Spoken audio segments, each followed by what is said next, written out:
So as we were talking about earlier, the issue of whether you have a one or a two joint muscle and how it crosses a joint is a real important factor to consider when you're planning your strategy.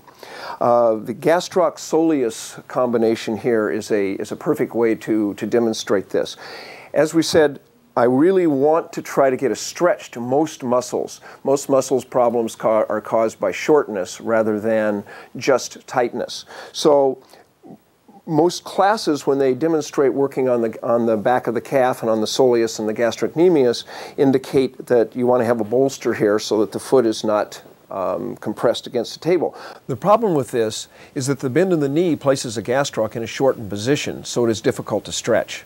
The soleus isn't affected by knee flexion, but you can see that it is difficult to stretch it also because of the limitations of ankle plantar flexion as it rests on the table. One of the ways that I will try to get around this problem to put the gastroc on a stretch is that we can move the leg right off the table. I can then move in with my knee and put a stretch on the gastroc.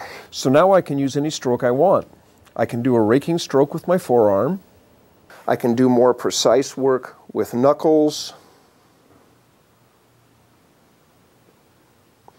Again, you might work in very different speeds from what I'm doing here. I just want to show you some of the tools that we would be using. The fist is another fine way to work on the gastroc here. Of course, I can work on the soleus, but with the gastroc in a stretch here, it's going to be hard, and it's going to be hard for me to work on the soleus. So for me to work on the soleus and put it in a stretch, all I need to do is bend the knee, which softens the gastroc, and then I can stretch the soleus by putting some weight and flexing the ankle, and then work on the soleus any way I want to.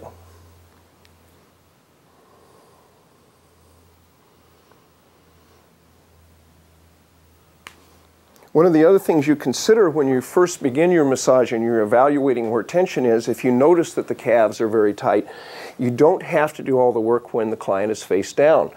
What you can do is sort of mark that in your memory that when you turn the client over into supine position, it's another great way to get a stretch behind the legs. So Dean, if I can have you turn over here, I'll demonstrate how you would work there.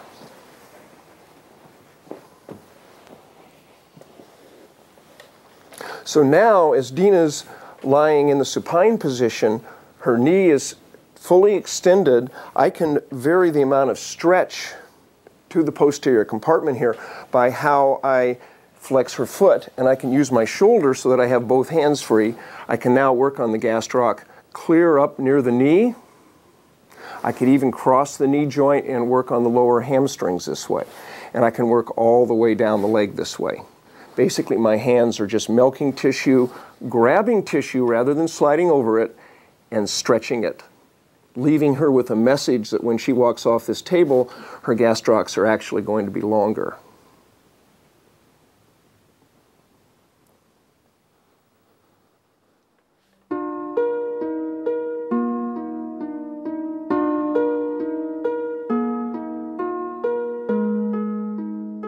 The hamstrings present another example of putting a muscle on a stretch and the benefit of body positioning.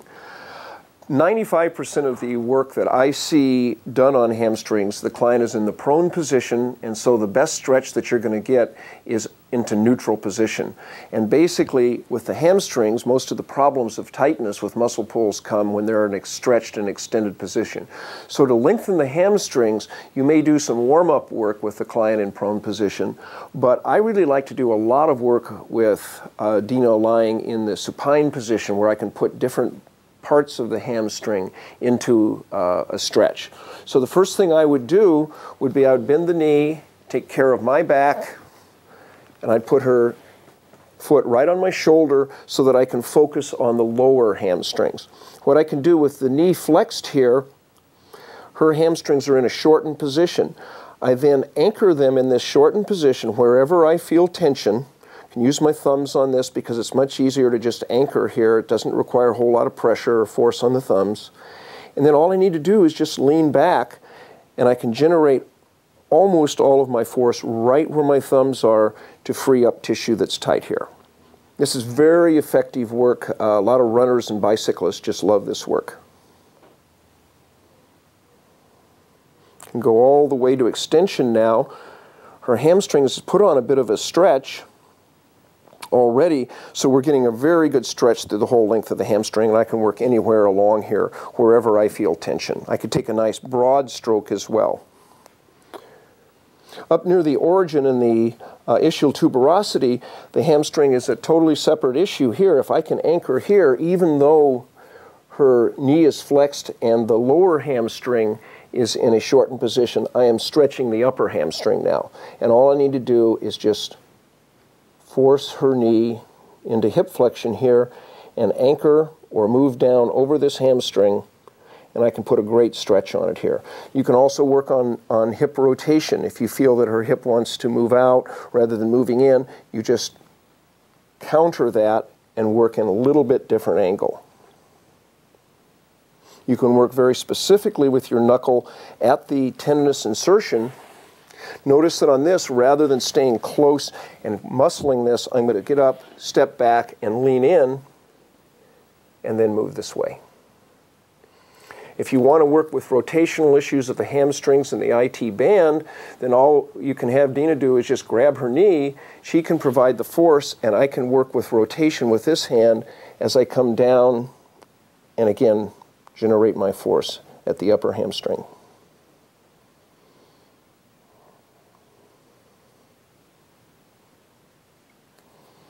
This is also a nice place to do the fist.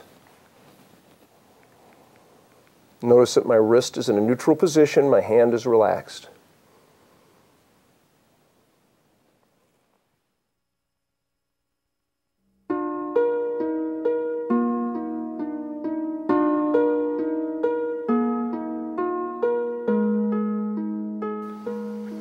The forearm holds a lot of tension for a lot of people.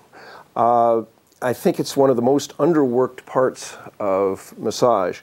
But again, we want to stretch this rather than just squeezing tissue in a neutral position. So what I do is I take the arm over to the edge of the table, and then I flex the wrist, which is going to get the wrist extensors into a lengthened position, and I can do any stroke I want. I can do very precise work with knuckles, with fingers. I can come up here to where a lot of people have problems with tennis elbow and do some very specific work here. I can rotate so that these muscles are able to move along the bone here. Could even do some nice forearm work. I can do the anchor and stretch at any specific areas by flexing her wrist down here. Or I can move in the direction of the stretch by moving it this way. You do have to be cautious not to hyperextend the elbow here. Just be sure that you're watching the elbow as you have it over near the end. To work on the wrist flexors, all I need to do is rotate the arm. I can hold the hand here and I can move it in any direction I want, but I'll anchor and then move away from the stretch here.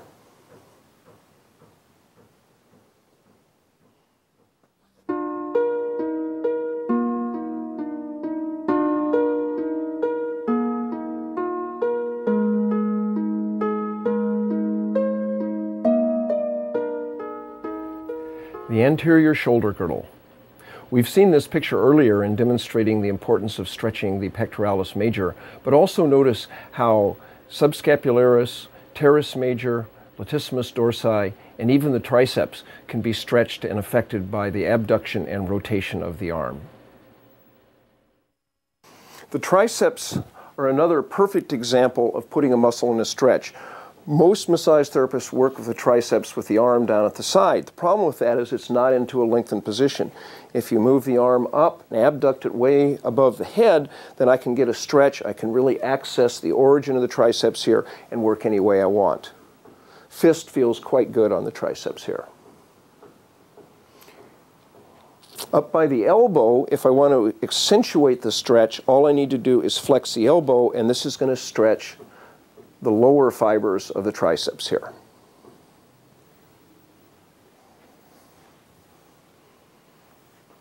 This is also a nice way to work on the pectoralis major and minor, particularly the pec major. If you do a lot of work with the arm adducted down to the side and internally rotated, it's not going to be in a stretched position.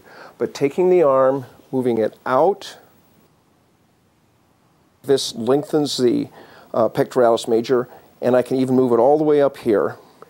The pectoralis major is an internal rotator, so you can also rotate the humerus to affect the amount of stretch. Here I'm augmenting a movement into internal rotation by working in the direction of rotation. You work with whichever side feels good for you. Learn to work ambidextrously. So you can see that I'm actually distracting the shoulder joint as I'm working here, and I can work with rotation of the arm also to get very fine tuning.